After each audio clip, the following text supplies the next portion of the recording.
Yo, what's up mga katahi? Ayan, for today's video, ito na tayo ngayon at meron na naman tayong panibagong vlog. At syempre may gawa na tayo sa ating trabaho, kaya back to normal na tayo mga katahi. Pahinga muna tayo sa lalamog kasi sobrang init, tapos uulan, medyo hindi maganda yung panahon. Kaya balik tayo sa ating pananahi at medyo naman meron na tayong gawa ngayon, kaya okay na yan.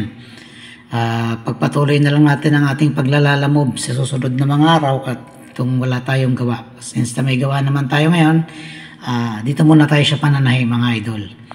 Ayan, ang gawa nga pala namin dyan mga katay, yung uniform ng mga estudyante. Yung school dito sa isa sa mga malapit na school, dito sa malapit lang sa amin. Kaya nagpapasalamat din ako at meron din kaming gawa ngayon.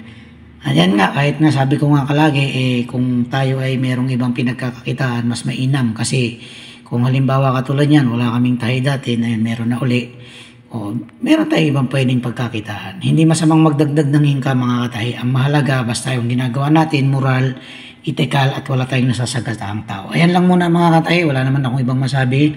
Kamusta kayong lahat at magpapasalamat ako lagi sa inyo sa patuloy niyong suporta sa aking mga video. Hanggang dito na lang, God bless you all. Peace out. At kung hindi ka pa nakasubscribe sa aking YouTube channel, pakisubscribe na rin and pakiclick na rin yung bell icon para lagi kang updated at nauuna sa mga video ko. Maraming salamat. God bless you all.